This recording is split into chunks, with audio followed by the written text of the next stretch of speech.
South of the great civilization of Egypt, nestled along the fertile banks of the Nile River, lay a powerful and ancient kingdom known as Kush. This land, often called Nubia by the Egyptians, stretched from the first cataract of the Nile deep into what is now Sudan. It was a region rich in natural resources, boasting vast deposits of gold, ebony, and ivory that were, highly prized by its northern neighbor. For thousands of years, the relationship between Egypt and Kush was, well, pretty complex. A mixture of trade, cultural exchange, and frequent conflict. The Egyptians saw Kush as both a valuable trading partner and a formidable military threat, a land of skilled warriors they called the Ta-Seti, or the land of the bow, in recognition of their exceptional archery skills. The history of Kush is a long and storied one, with its own distinct phases of power and influence. The kingdom's fortunes were often intertwined with Egypt's, sometimes existing as a vassal state under Egyptian control, and at other times asserting its independence and might. The early Kerma culture, followed by the Napatan and later the Meroitic periods, each left their unique mark on the region's history. These periods saw the rise of great cities, the construction of impressive temples, and the development of a unique culture that blended local traditions with Egyptian influences. The people of Kush were not merely imitators of Egypt, they were innovators who adapted and transformed Egyptian customs to fit their own worldview and societal structure.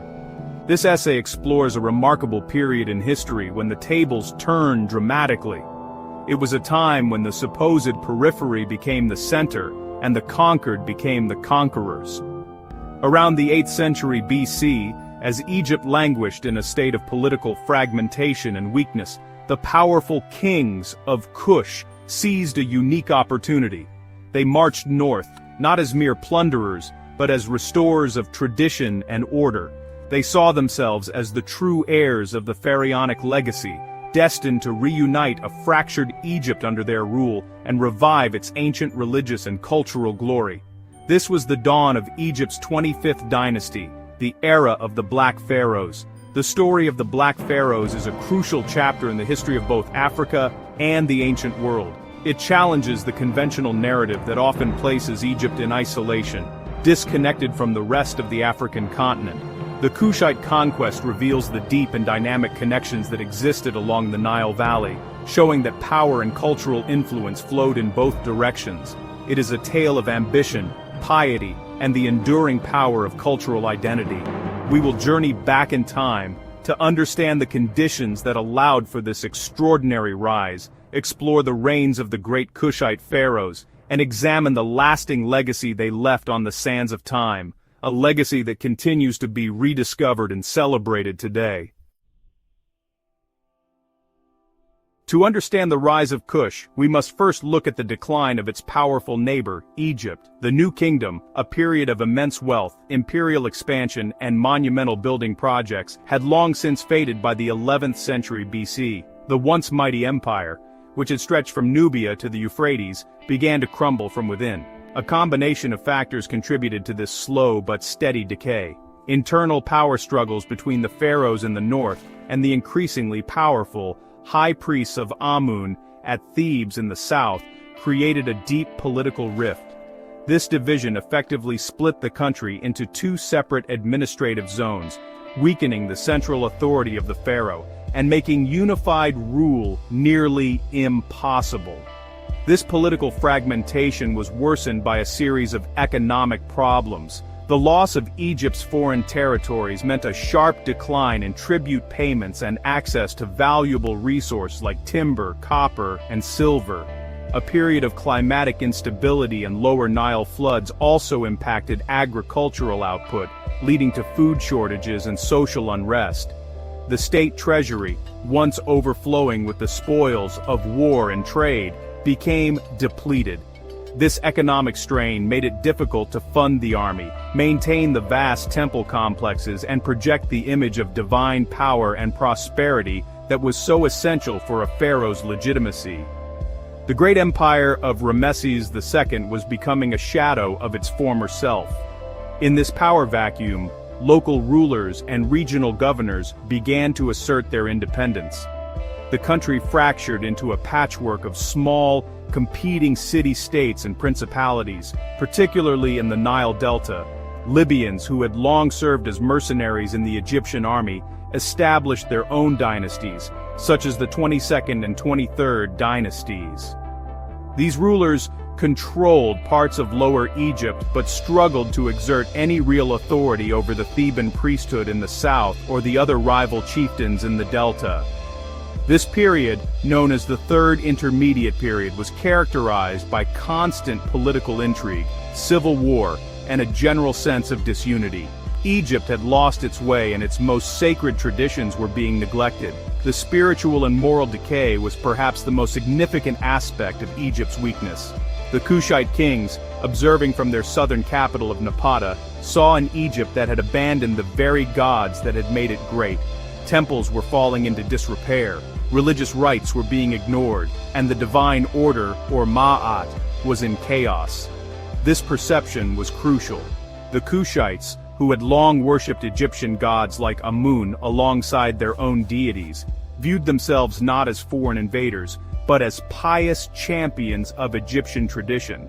They believed it was their sacred duty to intervene, to restore order, and to bring Egypt back into the fold of its ancient faith, a mission that would ultimately lead them north on a path of conquest.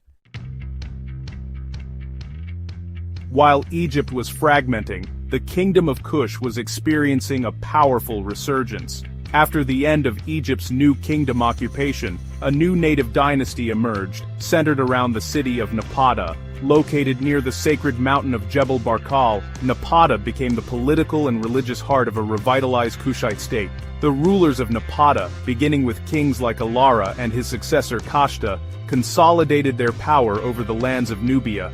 They fostered a strong sense of national identity, rooted in a deep reverence for both their own traditions and the shared worship of the god Amun, whose main southern cult center was at Jebel Barkal. These Kushite kings were not just regional chieftains. They were shrewd and ambitious leaders who saw themselves as equals to the pharaohs of old. They adopted many of the trappings of Egyptian royalty, including the use of cartouches for their names, pharaonic titles, and the construction of pyramids for their burials. Though in a distinctively Kushite style with steeper sides, this adoption of Egyptian culture was a strategic move. It served to legitimize their rule in the eyes of both their own people and the fractured Egyptian principalities to the north. They presented themselves as the true guardians of pharaonic tradition, a stark contrast to the warring Libyan dynasts in the Egyptian delta. The first major step towards conquering Egypt was taken by King Kashta. His name, which translates to the Kushite, signaled a clear and confident identity. Kashta methodically extended his influence northward into Upper Egypt. He did not achieve this through brute force alone, but through a clever mix of diplomacy and political pressure. He managed to have his daughter, Amenartis I, adopted as the future god's wife of Amun in Thebes. This was a masterstroke, as the god's wife of Amun was an immensely powerful and wealthy position that held religious authority over the entire Theban region. By securing this role for his daughter, Kashta effectively gained control over southern Egypt without a major military confrontation. This southern expansion laid the perfect groundwork for his successor, Piye.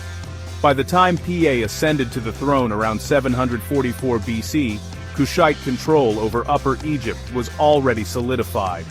The northern part of Egypt, the Delta, remained a chaotic mess of feuding local rulers. Piye, a devout follower of Amun, saw this disunity as an affront to the gods. He watched as a powerful Delta ruler named Tefnakht of Sais began to consolidate power and threaten the Kushite-controlled south. For Piye, this was not just a political threat, but a sacrilegious one. It was the catalyst he needed to launch his great military campaign, a holy war to unite all of Egypt under the banner of Amun and the rule of the Kushite crown. Piye's invasion of Egypt was not a simple war of plunder. It was framed as a divinely sanctioned mission. He documented his campaign on a massive granite stela, the Victory Stele of Piye, which provides a detailed, first-hand account of his motivations and actions.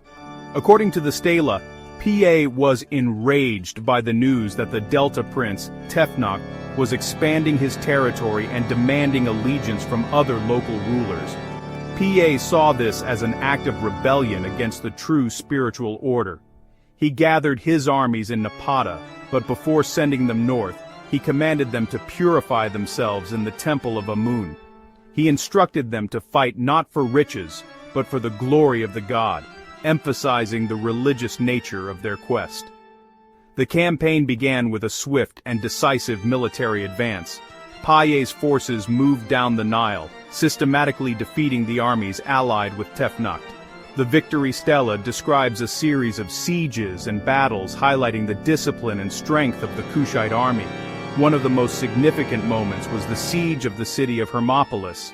Its ruler, Nimlot, had initially allied with Tefnakht, but after a prolonged and intense assault by Piye's forces, he surrendered. Piye's reaction, as recorded on the stela, is telling. He was more upset about the poor condition of the horses in Nimlot's stables, which had been starved during the siege, than he was about the rebellion itself, showing his deep connection to these noble animals, a key part of Kushite culture. After securing Middle Egypt, Piye continued his march north towards the ancient capital of Memphis. This city was heavily fortified and was the key to controlling all of Egypt. Piye devised a brilliant and audacious strategy. Instead of a long siege, he used his fleet of ships to launch a surprise attack directly on the city's harbor. His soldiers used the masts of the ships as ladders to scale the city walls, overwhelming the defenders and capturing Memphis in a stunning victory. The fall of Memphis broke the back of the northern coalition. One by one, the remaining Delta rulers, including Tefnakht himself, sailed south to Piye's camp to formally submit to his authority. Having successfully conquered and reunited Egypt, Piye's actions were remarkable. He did not execute the defeated kings or dismantle their local power structures. Instead, he accepted their oaths of fealty, allowed them to continue governing their territories as his vassals, and collected their tribute. After his triumph, he made a pilgrimage to the great temples at Heliopolis and celebrated his victory as the rightful pharaoh of Upper and Lower Egypt. Then, having fulfilled his sacred mission, he loaded his ships with the spoils of his campaign and sailed back south to his beloved homeland of Kush.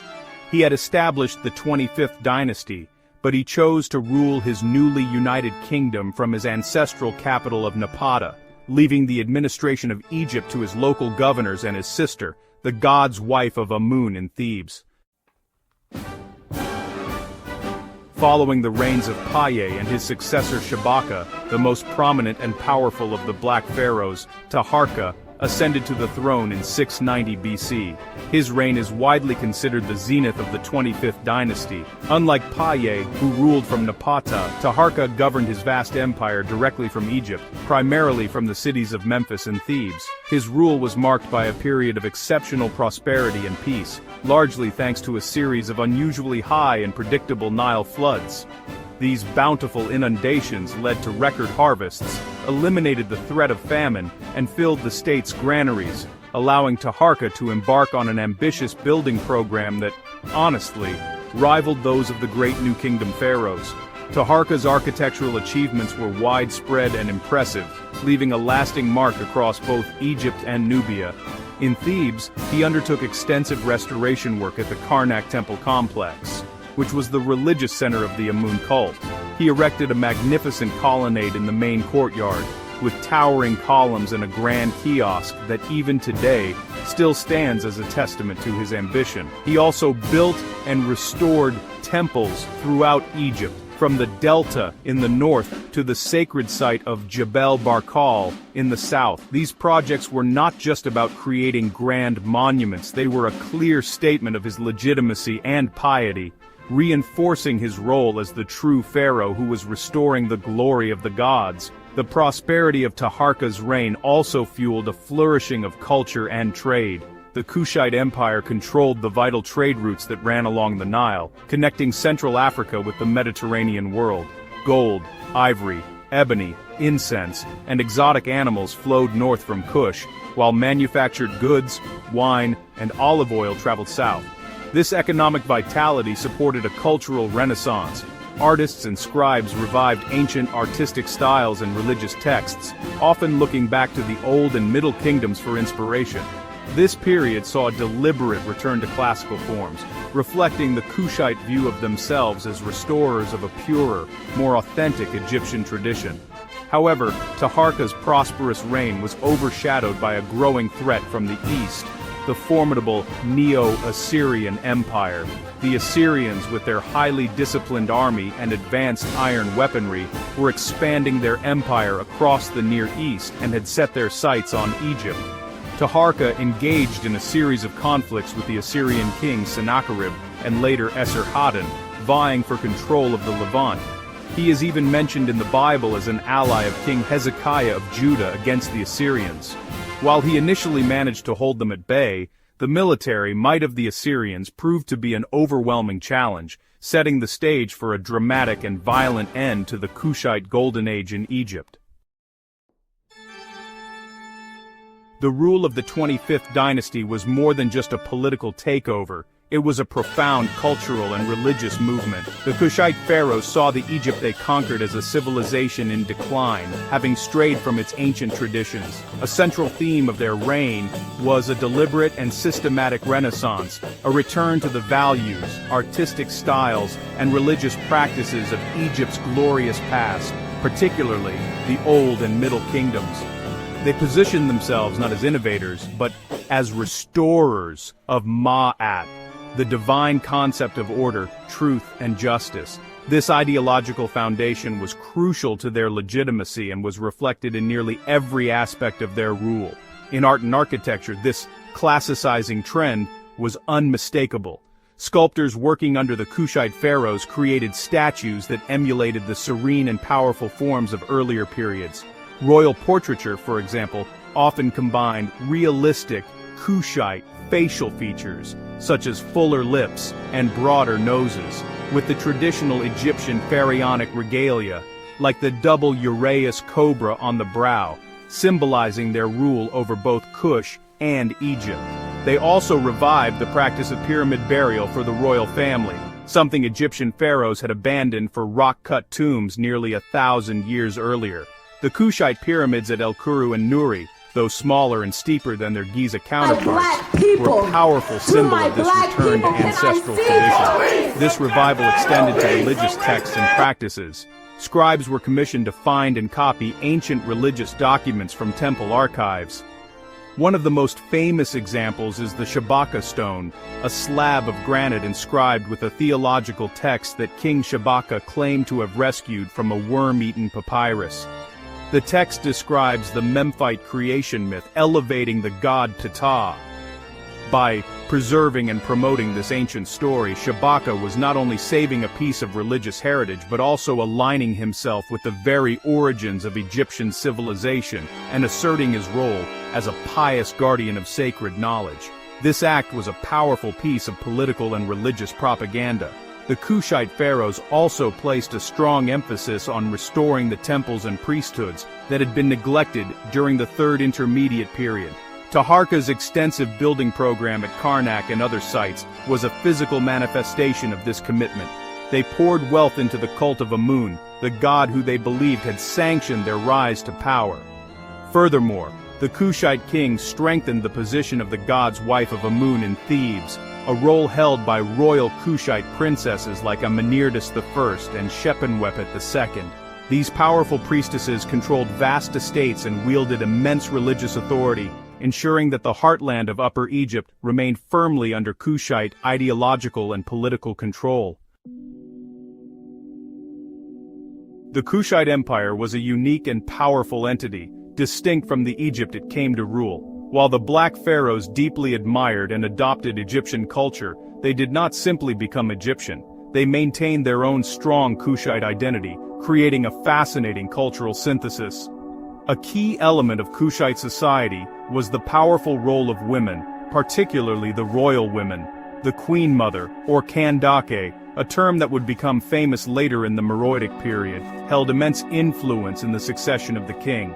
It was often through the maternal line that royal legitimacy was established, a system that differed significantly from the patriarchal traditions of Egypt. Another defining feature of Kushite culture was their deep connection to horses. These animals were symbols of status, wealth, and military power. The Kushites were expert horsemen and breeders, and their cavalry and chariot corps formed the elite wing of their army. Piye's Bashinso, Sidustandigilway's Victory. Stele reveals this passion as he expresses more sorrow for the suffering of horses than for his human enemies. When the early 25th dynasty kings and their queens were buried in the royal cemetery at El Kuru, their most prized horses were sacrificed and buried standing upright in elaborate graves nearby, ready to serve them in the afterlife. This practice is unique to Kush and has no parallel in Egyptian royal burials. The religious landscape of Kush was also a blend of traditions. The state god was Amun, worshipped with fervent devotion at the great temple at Jebel Barkal, which the Kushites believed was the god's southern dwelling place. However, they also continued to worship their own local Nubian deities. This syncretism allowed them to create a religious framework that supported their dual identity as rulers of both Kush and Egypt. Their pharaonic titles often reflected this, with names that honored Egyptian gods, while their iconography retained distinctly Kushite elements, such as the skull-cap crown and the ram head amulets associated with Amun of Napata. The economic foundation of the Kushite Empire was its control over the vast resources of Nubia and the trade routes that passed through it. Gold was the most important commodity, giving the Kushite pharaohs immense wealth to fund their armies and building projects. The gold of Kush was legendary throughout the ancient world. They also controlled the trade in ivory, ebony, animal skins, and incense from sub-Saharan Africa. This economic might allowed them to project power not only north into Egypt, but also to engage as equals with other major powers of the time, such as the Assyrians in the Near East, making Napata and Memphis bustling hubs of international commerce and diplomacy. The golden age of the 25th dynasty under Taharqa was ultimately brought to an end by the relentless military expansion of the Neo-Assyrian Empire. The clash between these two superpowers was inevitable, as both vied for control over the lucrative trade routes and territories of the Levant. The first major confrontation occurred around 671 BC, when the Assyrian king Esarhaddon launched a full-scale invasion of Egypt. Despite fierce resistance from Taharqa's forces, the Assyrian army, equipped with superior iron weapons and brutal siege tactics, proved unstoppable. They captured the delta capital of Memphis, forcing Taharqa to flee south to Thebes. Esarhaddon's victory was brutal. He sacked Memphis, plundered its temples, and deported members of the royal family, including Taharqa's son, to his capital at Nineveh. He recorded his triumph on a victory stela, depicting himself holding a rope tied to the necks of a kneeling Taharqa and his son. However, as soon as the main Assyrian army withdrew, the ever-resilient Taharqa returned from the south and managed to recapture Memphis, reasserting his control over Egypt. This defiance prompted a second Assyrian invasion, this time led by Esarhaddon's successor, Ashurbanipal. Once again, the Assyrians proved too powerful, and Taharqa was forced to retreat south, this time for good. He fled back to his homeland of Kush, never to return to Egypt.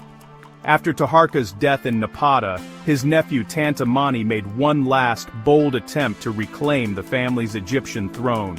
He marched north from Nubia and successfully retook all of Egypt, including Memphis, killing the Assyrian puppet ruler Necho I in the process.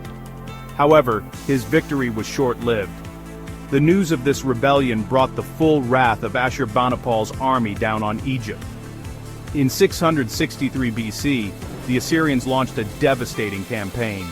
They not only reconquered Memphis but pushed south to the sacred city of Thebes. For the first time in its long history, Thebes was brutally sacked, its great temples plundered and its treasures carried off to Assyria.